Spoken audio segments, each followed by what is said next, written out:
más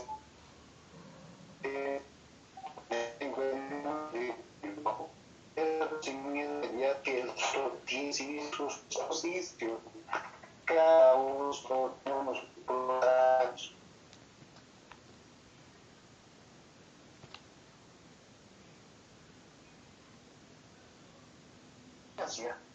Que están referidos a la pérdida de la capacidad sensorial y de la motilidad voluntaria. Cuando decimos motilidad voluntaria, estamos hablando de nuestros movimientos que nosotros lo hacemos voluntariamente, ¿verdad?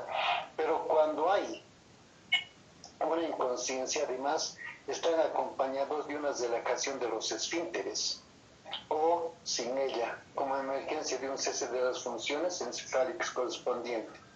Entonces, cuando hay una inconsciencia, a veces están involucrados también los esfínteres. Los esfínteres podemos ubicar justamente a nivel anal, ¿verdad?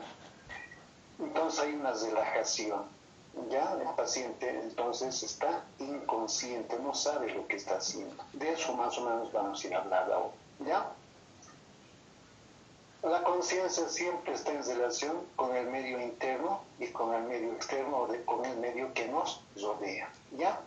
Desde la perspectiva de la función encefálica, o sea, de la función cerebral global de un individuo sano, posee dos mecanismos a partir de los cuales es capaz de relacionarse consigo mismo y con el medio ambiente. O sea, nosotros un medio interno y el medio ambiente que nos está rodeando, ¿verdad? O el medio externo, ¿ya? El primero es ampliamente estudiado y comprende el estado de vigilia. Nosotros estamos en constante vigilia, ¿verdad? Estamos conscientes de lo que estamos haciendo. Pero también hay lo contrario de vigilia sería algo fisiológico, es el ciclo de sueño, ¿verdad? El sueño vendría a ser una inconsciencia, pero fisiológica.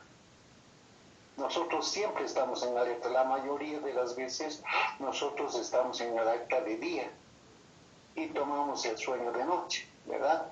Ahora, por las costumbres, por razones de trabajo, puede ser a la inversa, ¿verdad? Otros, por ejemplo, están en vigilia en la noche, pero descansan en el día. Eso de acuerdo, digamos, al trabajo que una persona lo realiza, ¿verdad? Pero la mayoría siempre la vigilia o estamos en estado de alerta en el día y justamente la noche lo tomamos como sueño, ¿ya? El segundo componente está denominada conciencia y es la que nos permite a un individuo que tenga conocimientos de sí mismo y además interactúe con el medio ambiente, lo mismo que hemos dicho, ¿no? El medio interno y el medio externo. Siempre nosotros estamos en constante contacto con el medio ambiente, con el medio externo. Por eso nosotros vivimos en sociedad. También nosotros intercambiamos con otras personas, ¿verdad? Entonces, de eso vamos a ir hablando y vamos a ir enfocando algunas definiciones que netamente conciernen a lo que es la vigilia y la conciencia. La conciencia, ¿cómo lo vamos a definir? La conciencia es una función que se realiza en las diversas estructuras derivadas del telencéfalo. Cuando hablamos del telencéfalo, más específicamente, nos vamos a la parte anterior de lo que es el cerebro, ¿ya? Fundamentalmente de la corteza cerebral. Lo que quiere decir, la conciencia más o menos es la función que realiza a nivel de lo que es el telencéfalo y además de la corteza cerebral. Ya les he dicho, el telencéfalo más o menos está en la parte anterior de lo que es el cerebro. A veces puede sufrir algunas lesiones a nivel del cerebro, ¿verdad? Entonces acá dice, las lesiones anatomocorticales pueden inducir a la pérdida de la vigilia, lógicamente. Podemos entrar tal vez en coma, tal vez podemos entrar en psicópolis. Cuando hay una lesión, entonces nosotros podemos producir una pérdida de la vigilia, ¿ya? Puede inmiscuir de alguna manera el sistema activador reticular ascendente, no solamente, digamos, la parte cortical de la estructura del cerebro, sino también todas las estructuras reticulares que se encuentran a nivel de lo que es el cerebro, ¿ya?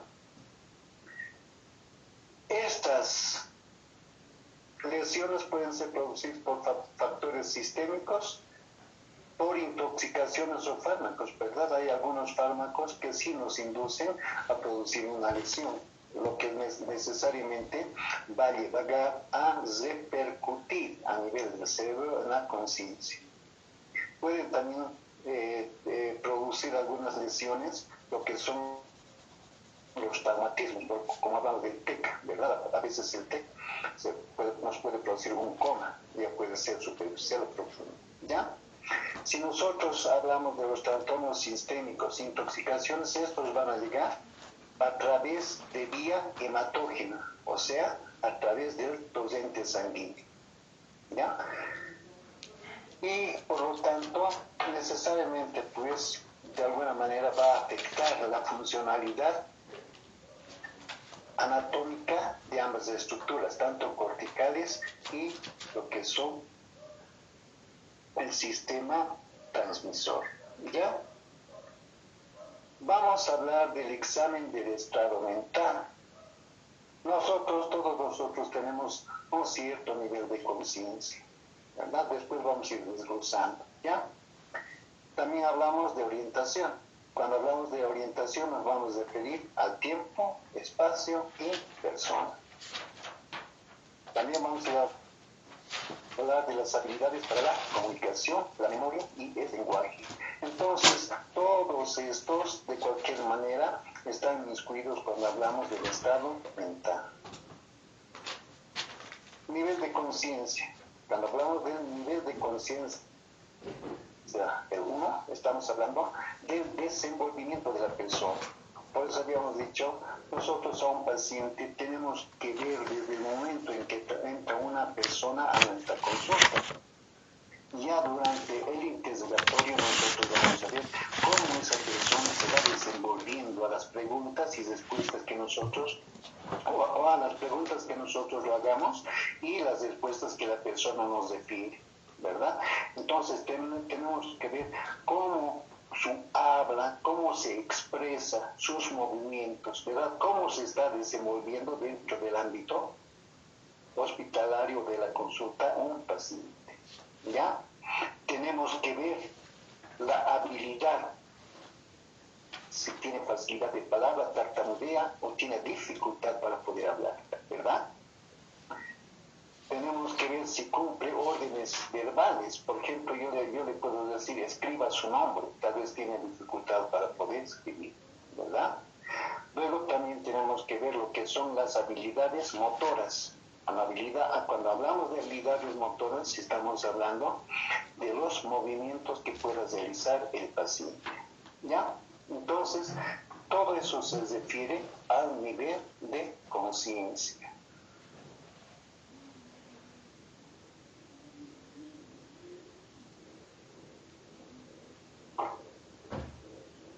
Vamos a ver los términos que se utilizan para describir el nivel de conciencia, ¿ya?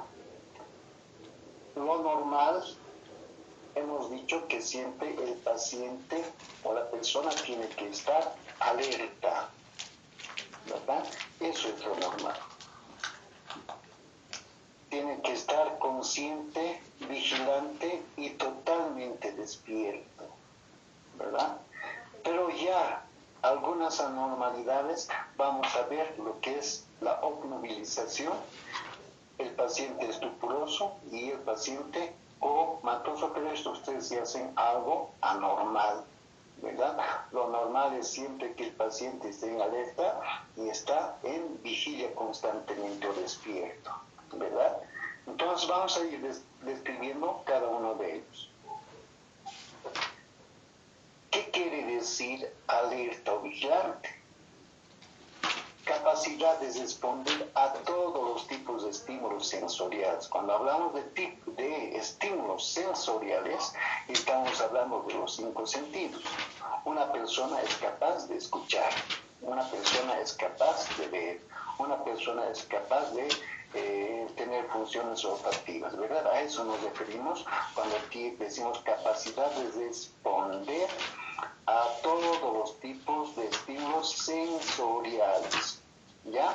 Y además de intensidad mínima, como podemos decirle que haga movimientos, que mueva los ojos, que mire arriba, hacia abajo, etcétera, ¿verdad? Entonces el paciente obedece todo porque está consciente a todo lo que nos digamos. Además nosotros vamos a ver también cómo se está expresando el paciente. Entonces, en palabras simples, eso es, digamos, lo que es alerta o vigilante, capacidad de responder a todos los tipos de estímulos sensoriales y como también de intensidad mínima, ¿ya? O también el paciente tiene que estar totalmente despierto y consciente, ¿verdad?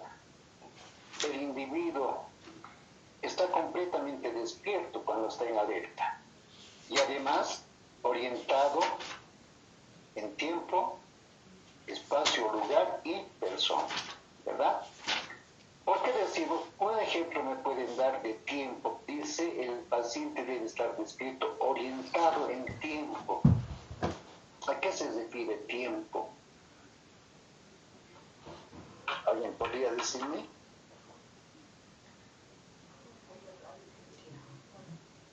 ¿Qué tendrían que preguntarle para que el paciente esté orientado en tiempo? ¿Qué fecha es? La fecha, el año, la hora. Exacto, ¿verdad? Entonces eso, tiempo, el año, hora, fecha, día, etcétera, ¿verdad? Ya, entonces usted tiene que darse cuenta. Y lugar, ¿qué tendrían que preguntarle? ¿En dónde cree que se encuentra? ¿Dónde vive? Se encuentra, dónde vive, dónde trabaja. Muy bien, ¿verdad? Y persona. ¿Cómo se llama? ¿Cómo se llama? Etcétera, ¿verdad? Entonces, ya, sus datos personales, ¿verdad? Todos los datos personales, lo que habíamos dicho, ¿no?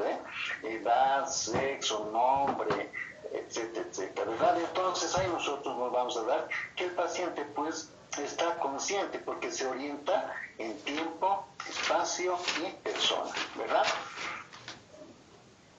Por ejemplo, cuando un paciente no se puede orientar, digamos, en tiempo.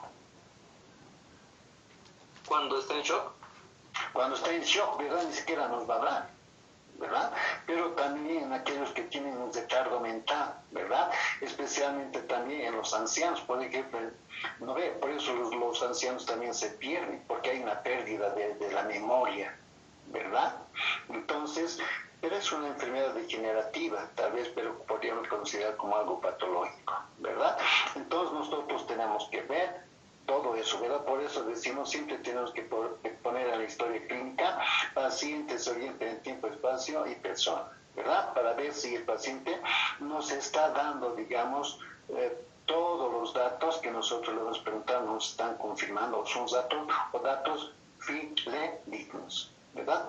Pero hay personas que nos pueden dar malos datos, por lo tanto, si un paciente nos proporciona datos falsos, necesariamente no vamos a llegar pues a un buen diagnóstico, ¿verdad? Porque no son datos nada reales.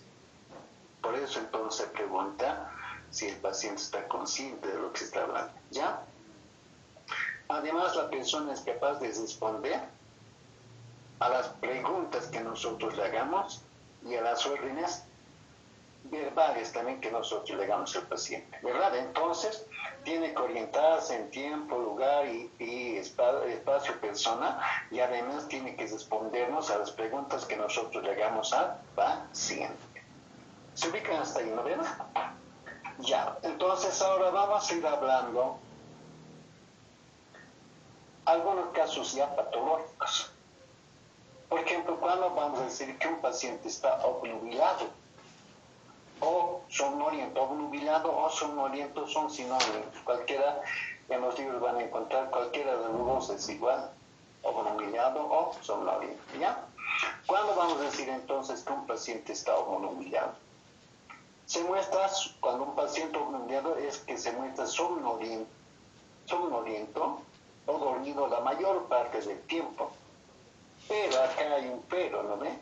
pero es capaz de realizar movimientos espontáneos. ¿Cuándo vas a realizar movimientos espontáneos? Aquí está la respuesta. Aquí está un concepto más definido y más amplio. Somnolencia entonces es estado en que el sujeto tiende a permanecer dormido, ¿verdad? Está somnoliento, está dormido, pero es una somnolencia que es superficial, podríamos decir ya. Pero puede ser despertado con facilidad con cualquier estímulo sensorial o sensitivo. Si está somnoliento, yo le hablo al paciente, le digo, levántate, o haz algo, el paciente te va a observar, te va a mirar,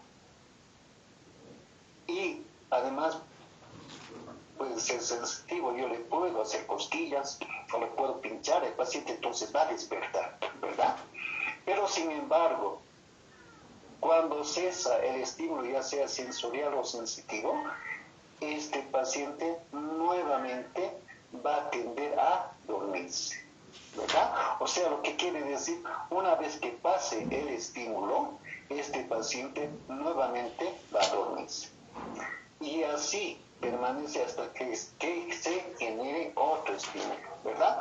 Eso es la somnolencia. Lo más importante acá es que el paciente duerme y duerme, pero puede despertar con facilidad cuando hay un estímulo, ya sea sensorial o sensitivo, ¿ya?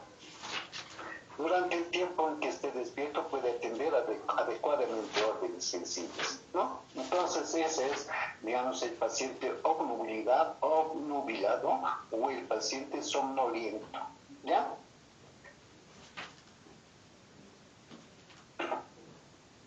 ¿Cuándo vamos a decir que está el paciente estupuroso o estupor? Aquí una definición bastante corta. El paciente duerme igual que el anterior, duerme casi todo el tiempo, pero realiza pocos movimientos corporales. Y la vamos a verlo con mayor referencia acá. El sujeto se encuentra dormido, ¿verdad? O somnoliento, no atiende a estímulos triviales, pero suele despertar por medio de, aquí estamos diciendo, por estímulos vigorosos y repetidos, ¿verdad? Entonces este estímulo tiene que ser algo más fuerte, no un estímulo leve. Mientras en el otro el paciente con un estímulo leve podría levantarse, ¿verdad? O podría escucharnos. Pero acá si nosotros hacemos un estímulo leve, el paciente no nos va a escuchar. Tiene que ser más vigorosos, además tiene que ser repetitivo.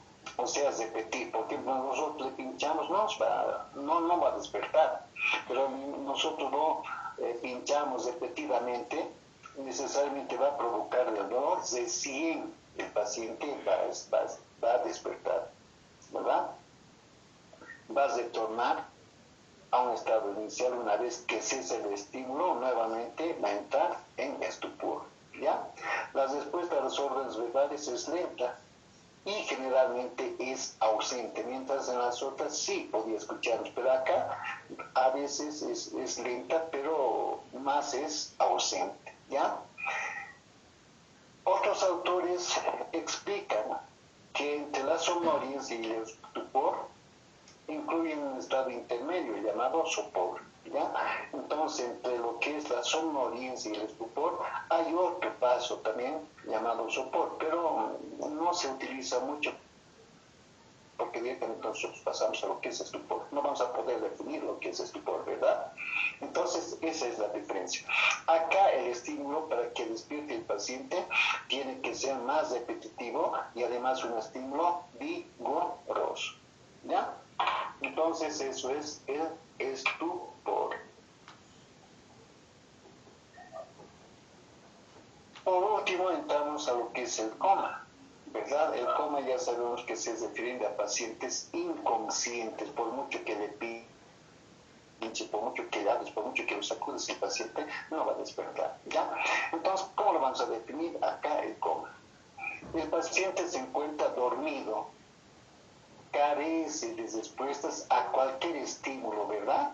Ya sea leve, grave, repetitivo, lo que sea, el paciente no va a despertar, ¿ya? Es incapaz de percibir o responder a las inducciones externas o a las necesidades internas. ¿verdad? El paciente, además acá, van a estar completamente relajados lo que es los esfínteres. Puede orinarse, puede hacer sus heces fecales, etcétera, ¿verdad? Entonces no hay control, ¿ya? Este es un estado de temporal limitada. Esto siempre será un cuadro agudo, ¿verdad? Un cuadro agudo, ya que ese perfil que está generando el coma al cabo de unas pocas semanas, alrededor de 4, puede salir de coma, tal vez en unos días, tal vez semanas, ¿verdad? Y cuando hablamos del coma, se pueden clasificarse en dos: un coma superficial y un coma profundo, ¿ya? El estado de coma se ha subclasificado en relación a su profundidad de gravedad o a su profundidad de la inconsciencia del individuo. Y según entonces a su profundidad de inconsciencia del individuo, nosotros podemos clasificar el coma superficial y coma profundo. ¿Cuándo vamos a decir que es un coma superficial? En el que solo hay respuestas a estímulos dolorosos profundos, sino estímulos dolorosos profundos, ¿verdad? Pincharle hasta penetrar lo que es la piel, llegar hasta músculos, etc. Tal vez hay, pero no va a despertar, ¿verdad? Solamente va a tener algunos movimientos de defensa. No va a despertar el paciente porque está inconsciente.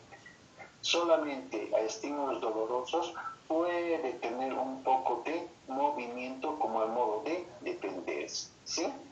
Y propósito de las requeridas, pero el paciente siempre estará mantenido dormido, ¿verdad? Que no despierta.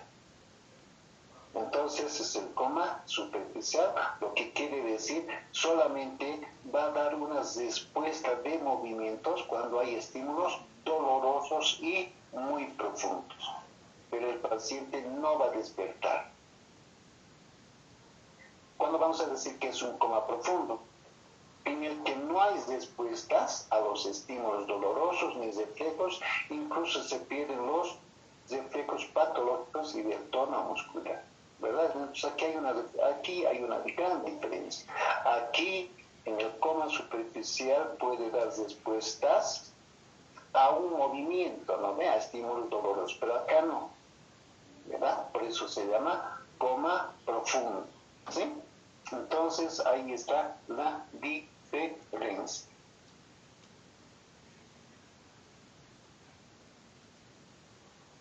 Los estados de coma pueden estar inducidos por muchos factores, ¿verdad? Uno puede ser el TEC, traumatismo encefalocraniano. Puede estar inducidos por fármacos. Pueden estar inducidos cuando hay una falla cardíaca, cuando no hay una irrigación a nivel de lo que es el cerebro, ¿sí? Entonces hay muchos factores para el coma. Solamente como ejemplo les estoy dando, ya les había dicho, les he explicado el TEC, ¿verdad? Cuando hay una caída, cuando hay un golpe a nivel de lo que es especialmente el cráneo. Puede entrar en un coma por un traumatismo encefalocraneal. Puede entrar en coma cuando hay una isquemia a nivel cerebral, cuando no hay una buena irrigación a nivel del cerebro. Pero también puede estar en coma por algunos fármacos, ¿verdad? Aquí estamos dando un ejemplo, ¿ya? Cuando están inducidos por fármacos. Existe una gran variedad de padecimientos clínicos cuyo tratamiento farmacológico induce a un estado similar al coma, entre ellos está el estado epiléptico, ¿verdad? Uno de los factores, tal vez para que entre en coma, un epiléptico tranquilamente puede darnos entrar a coma, ¿ya? También hay algunos fármacos que nos pueden producir la hipertensión intracraneal grave, ¿verdad? Que también cuando hay una hipertensión intracraneal grave, también nos puede dar un estado de coma en el paciente. Los fármacos que tienen en común la reducción del metabolismo, aquí está hablando, y flujo cerebral, pueden producir pérdida de la detención clínica de las funciones, especialmente del tallo cerebral, y puede confundirse con una muerte cerebral o llegar al estado vegetativo, ¿verdad? Entonces, las causas son multifactoriales para que el paciente pueda entrar en coma. Vamos a hablar de otras alteraciones, ¿ya? Cuando nosotros decimos el estado crepuscular, cuando decimos estado, van a encontrar, hay muchas denominaciones en sí, por eso estoy poniendo acá otras alteraciones fuera de lo que nosotros ya hayamos visto anteriormente. Hay en otros libros que también hay otros conceptos más. ¿Cuándo vamos a decir entonces estado crepuscular? Cuando la conciencia está disminuida, solamente disminuida, ¿ya? ¿Cuándo vamos a hablar de estado confusionado? Cuando el paciente está confuso, dicen, ¿no ven? Cuando hay una disminución global de la conciencia, también acá hay una disminución, pero de una manera general. Hay una respuesta inadecuada a las preguntas que nosotros realizamos al paciente. Escasa capacidad de atención y memoria, ¿verdad? Entonces nosotros tenemos que ver. Hay pacientes que llegan en esta situación a una consulta porque están en estado confusionado, están confusos, dicen, ¿no? Aquí estamos diciendo, hay una disminución de la respuesta inadecuada a las preguntas que nosotros hacemos. En este caso, entonces, paciente no merece confianza, tenemos que poner, ¿verdad? ¿Por qué no merece confianza? Porque no nos está dando respuestas adecuadas a las preguntas que nosotros estamos haciendo, ¿verdad? ¿Se acuerdan cuando les había dicho en fuente de la historia, verdad?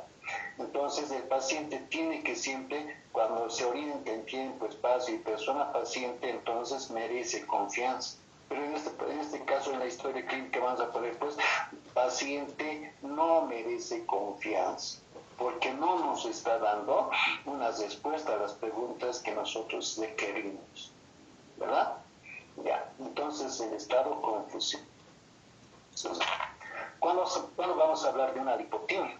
La lipotimia también se dice que es un presíncope. ¿Cómo lo vamos a definir? Que es una pérdida súbita y transitoria de la conciencia y de las fuerzas. Generalmente la lipotimia clínicamente va a ir acompañado de una palidez y debilidad de pulso y la respiración, o sea, va a respirar superficialmente, ¿ya? Y esto es muy frecuente, la lipotimia es muy frecuente en lo que es una consulta odontológica, porque el paciente tiene miedo. Si ustedes alguna vez han asistido a una consulta odontológica, es traumática el tratamiento odontológico, ¿verdad? Tienen miedo con solo ver el sillón y esa cosita que gira, ¿no ven? Ya el paciente ya tiene miedo de por sí. Entonces, por el miedo puede entrar a una lipotimia, ¿sí? El paciente es una pérdida transitoria, pero no total. No es una pérdida total de la conciencia, sino es una pérdida incompleta. Incompleta, no es completa. Eso tienen que tener en cuenta. La lipotimia vendría a ser una pérdida incompleta de la conciencia, ¿ya? Entonces, solamente un ejemplo les voy a dar. A veces en una consulta médica el odontólogo siempre está con su aguja tratando de mostrarle al paciente y el paciente se asusta y puede llegar a un presíncope. ¿Qué tienen que hacer entonces ahí? Justamente hay una disminución de oxigenación a nivel del cerebro. ¿Han llevado ustedes soporte básico? Hola. Doctor. ¿Han llevado? No, doctor. No, no han llevado. Ya, entonces no saben. Entonces, ¿qué tienen que decir? Si llega un paciente, si hay una hipoxia cerebral, ¿me entienden cuando hablo hipoxia cerebral qué es? Falta de oxígeno. Falta de oxígeno o disminución de oxígeno. Entonces, ¿qué tendrían que hacer? Si hay poco oxígeno en el cerebro, ¿cómo pueden tratar al paciente en su consulta odontológica? Primero hay que abrir las vías respiratorias, o sea, darle más oxigenación. ¿Cómo le va a dar la oxigenación? Hacerlo echar, doctor. Ya, muy bien. Esa posición que se llama ya, hacerlo echar, pero hay el tren de Lemberg. Muy bien, el tren de Lemberg, ¿verdad? O el tren de Lemberg, en otras palabras. Justamente hay que ponerle la cabeza más abajo que los pies. ¿Para qué estamos poniendo? Justamente para que por gravedad la sangre circule y toda la sangre oxigenada que estaba en los miembros inferiores, en el abdomen, llegue con más facilidad a lo que es el cerebro, ¿verdad? Por eso entonces lo que tienen que hacer es acostarle al paciente, pero sí mejor si lo acuestan en tren de Lemberg, ¿verdad? Porque la cabeza tiene que estar más abajo que los pies para que por gravedad se oxigene el cerebro. Pero si no funciona eso, pueden hacerle oler sustancias olorosas como un perfume, alcohol, etc. ¿verdad? Van a ver que es un estímulo sensorial, el paciente va a ir recordar. Pero acá nuevamente les digo que la lipotimia es una pérdida parcial, no es total de la conciencia. Eso es la diferencia en lo que vamos a ver después. ¿Ya? ¿Se entiende? Otro que también utilizan los médicos es el síncope o vulgarmente llamado desmayado, ¿verdad? Se ha desmayado el paciente, dicen, ¿verdad? Acá también es igual, porque tampoco hay una buena perfusión a nivel del cerebro de oxígeno, ¿ya? El síncope o desmayo, pero acá hay una pérdida súbita y transitoria de la conciencia, ¿verdad? Ya aquí ya hay pérdida de conciencia. Pero esa pérdida de conciencia es transitoria, que puede durar segundos o minutos. Pero a diferencia de la lipotimia, aquí no había pérdida. Aquí sí hay una pérdida de la conciencia, ¿sí? Con suspensión transitoria de la actividad cardíaco-respiratoria que se recupera en pocos minutos. Y por último tenemos la conmoción, que pérdida de la conciencia. Esta conmoción que dice, hay una pérdida de la conciencia que necesariamente va a seguir a un traumatismo encefalocraneano. ¿Qué quiere decir traumatismo encefalocraneano? Lo que quiere decir la conmoción va a surgir como consecuencia de un TEC, ¿ya? Entonces, esos son algunos de los términos que también se utilizan en la parte médica y odontológica. Vamos a ver lo que es exploración de nivel de conciencia.